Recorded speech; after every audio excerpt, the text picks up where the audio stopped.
చిన్న ఇంజెక్షన్ ద్వారా మోకాలు మరియు నడుము నొప్పులకు దీర్ఘకాలిక పరిష్కారం. డాక్టర్ ప్రకాష్ గుడిపూడి. సంప్రదించండి. ఎలైడ్స్ pain and pain management centre, Hyderabad. ప్రజాపాలనతో గ్రామాన కూడా గ్రామ సభలతో దరఖాస్తులు వెలువెత్తున్నటువంటి పరిస్థితి కనిపిస్తుంది. ప్రస్తుతం మనం నకరికల్ మున్సిపాలిటీ పరిధిలో ఉన్నాం. నకరికల్ నియోజకవర్గం అంతా ఇప్పటికే ఎమ్మెల్యే వేముల వీరేశం అంతా కూడా అన్ని మండలాల్లో కూడా తిరిగి వచ్చినటువంటి పరిస్థితి కనిపిస్తుంది. చెప్పండి, ఇవాళ కాంగ్రెస్ ప్రభుత్వం ఏర్పడిన తర్వాత మొట్టమొదటిసారిగా ప్రజాపాలన కార్యక్రమం మొదలైంది. ఎలాంటి స్పందన ఉంది? మీరందరినీ కలుస్తున్నారు, ఏమండి? ప్రజాస్వామ్యం పునరుద్ధరించబడ్డది, ప్రజల వద్దకు పాలన వచ్చింది, ప్రజలకు ఒక స్వేచ్ఛాయుతమైనటువంటి స్వేచ్ఛా వాయువులు పీల్చుకున్నట్టుగా ప్రజలు ఫీల్ అవుతాం. ఇవాళ దరఖాస్తుల స్వీకరణ కూడా అద్భుతంగా ప్రజల నుంచి స్పందన ఉంది. ప్రతి ఇంటికి ఒకరు వచ్చి ఇక్కడ కూర్చొని దరఖాస్తు నింపించుకొని వాళ్ళకి ఏం కావాలనో అవి టిక్ పెట్టుకొని దరఖాస్తులు ఇస్తున్నటువంటి ఒక పరిస్థితి. అంటే ప్రజలకు కాంగ్రెస్ ప్రభుత్వం పైన, కాంగ్రెస్ పాలన పైన, ముఖ్యమంత్రి పైన ఒక ప్రగాఢమైనటువంటి విశ్వాసం, నమ్మకం కనిపిస్తాం.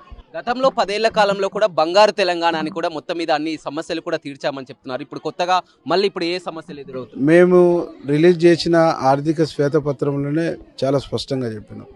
గడిచిన స్టార్టింగ్లో 2-3 సంవత్సరాలు తప్ప ఆ తర్వాత ప్రవేశపెట్టినటువంటి ప్రతి బడ్జెట్లో అనేక రకాల తప్పులు, అనేక రకాల అబద్ధాలు, అనేక రకాల అసత్యాలు, అనేక రకాల అవినీతి పేరుకుపోయిందని చాలా స్పష్టంగా చెప్పినాం. అది బంగారు తెలంగాణ కాదు, ఒక ఫ్యామిలీకి, ఒక కుటుంబానికి మాత్రమే బంగారు కుటుంబంగా మారేటువంటి అవకాశం ఉంది. ఈ రాష్ట్రాన్ని మొత్తం కూడా అప్పుల రాష్ట్రంగా, అప్పుల కుప్పగా మార్చి ఒక విధ్వంసం చేశారనేటువంటిది చాలా స్పష్టంగా ప్రజలకు అర్థమైంది. మేము కూడా అసెంబ్లీ ద్వారా ప్రజలకు వివరించాం. అప్పుడు అందించినటువంటి పథకాలతోటే 6 లక్షల కోట్ల వరకు కూడా ఈ 10 ఏళ్ల కాలంలో కూడా అప్పులయ్యాయి. మళ్ళీ ఇప్పుడు ఈ సంక్షేమ పథకాలతో మళ్ళీ చేస్తే ఇవి కూడా అప్పులు అవే అవకాశం. అప్పుడు అందించినటువంటి సంక్షేమ పథకాలు ఏమి ఇచ్చారు? డబుల్ బెడ్రూమ్ అన్నారు, ఇవ్వలేదు. అట్లాగే నిరుద్యోగ భృతి అన్నారు, ఇవ్వలేదు. 3 ఎకరాల భూమి అన్నారు, ఇవ్వలేదు. ఉద్యోగాలు అన్నారు, ఇవ్వలేదు. దేనికి అప్పులైనాయి? కాళేశ్వరం కడితే అప్పులైనాయి. అట్లాగే మిషన్ భగీరథ ద్వారా అప్పులైనాయి. మిషన్ భగీరథ ద్వారా ఇంటింటికి నల్లాలు 200 లీటర్ల వరకు పర్ హెడ్కు 100 లీటర్స్ వరకు ఇస్తామని చెప్పారు. ఎక్కడ ఇస్తున్నటువంటి దాఖలాలు లేవు. అట్లాగే కాళేశ్వరం ప్రాజెక్టు, దాని పరిస్థితి చూసిర్రు, మేడిగడ్డ దగ్గర ఏమైందో. కాళేశ్వరం ప్రాజెక్టుకు ఒక కార్పొరేషన్ క్రియేట్ చేసి కార్పొరేషన్కు ఆస్తులు ఉంటేనే అప్పిస్తారు. ఆస్తులు లేరు కాబట్టి ప్రభుత్వం గ్యారంటీ ఇచ్చేసి 8,000 కోట్ల అప్పులు తెచ్చారో మన అసెంబ్లీ ద్వారా మీరే చూసారు. కాబట్టి ఇప్పుడున్నటువంటి ప్రభుత్వము ఎంత, ఈ రాష్ట్ర ఆదాయం ఎంత, ఈ రాష్ట్ర బడ్జెట్ ఎంత, దానికి అనుగుణంగా ఈ స్కీమ్లకు ఎంత ఖర్చు అవుతుందని చెప్పేసి నిపుణుల సలహా తీసుకొని, నిపుణుల యొక్క సూచనలు సలహాలు తీసుకొని, ప్రజల యొక్క మనోభావాలు తెలుసుకొని ఈ స్కీముల్ని ప్రవేశపెట్టాం. కాబట్టి ఈ రాష్ట్రాన్ని అప్పుల రాష్ట్రం నుంచి సరైనటువంటి గాడిలో పెట్టి సంక్షేమ పథకాలను ప్రజలకు అందించేటువంటి చిత్తశుద్ధితో మా ప్రభుత్వం, మా ముఖ్యమంత్రి గారు ఉన్నారు.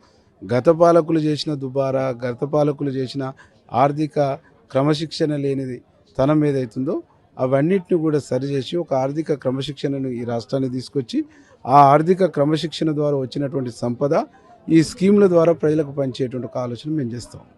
నియోజకవర్గ విషయానికి వద్దాం. నియోజకవర్గంలో పెద్ద ఎత్తున వేముల వీరేశంపై ఆశలు పెట్టుకోవడం జరిగింది. సుమారుగా 70,000 ఓట్ల మెజార్టీతో కూడా గెలిపించడం జరిగింది. నియోజకవర్గంలో చాలా వరకు హామీలు కూడా ఇవ్వడం జరిగింది. అదంతా కూడా ఎలా ఉండబోతుంది? అంటే ప్రజలు మా మీద అంత నమ్మకం, విశ్వాసం పెట్టుకోరు. కాబట్టి ప్రజలకు సేవకులుగానే ఉంటాం.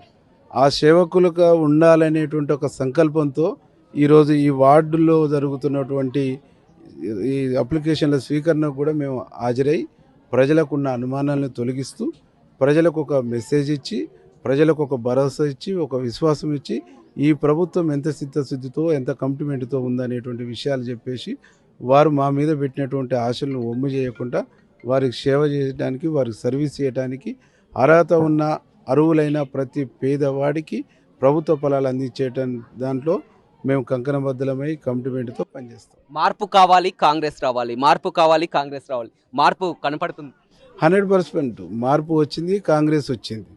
ఈ రాష్ట్రంలో ఇంకోటి కోరుకుంటారు ప్రజలు, అవినీతి చేసినటువంటి వాళ్ళను అవినీతికి అక్కించాలి, వాళ్ళను ప్రజల ముందు బోన్లో నిలబెట్టాలని అంటుంటారు. ఆ ప్రయత్నం కూడా ప్రజలే కోరుకుంటారు. కాబట్టి అది కూడా అవుతుంది. రైట్, చూడొచ్చు మార్పు మొదలైంది. మొత్తం కూడా ఏదైతే హామీలు ఇచ్చామో కాంగ్రెస్ ప్రభుత్వం అధికారంలోకి వస్తే ఒక్కొక్క హామీ కూడా నెరవేరబోతుంది. ఇప్పుడంతా కూడా ప్రజలంతా కూడా గతంలో 10 ఏళ్ల కాలంలో కూడా చాలా వరకు ఇచ్చినటువంటి ఏ హామీలు నెరవేరలేదు, అన్ని హామీలు నెరవేరుస్తాం ప్రజలకు చెప్పినటువంటి మొత్తం. అదేవిధంగా నకరికల్ నియోజకవర్గ అభివృద్ధి కోసం కూడా పాటు పడతామని కూడా ఎమ్మెల్యే వేముల వీరేశం చెప్తున్నారు. Over to studio. మరిన్ని వీడియోస్ కోసం ఛానల్ ని సబ్స్క్రైబ్ చేయండి, లేటెస్ట్ అప్డేట్స్ కోసం వాట్సాప్ ఛానల్ ని ఫాలో చేయండి అండ్ లింక్ డిస్క్రిప్షన్ లో ఉంది.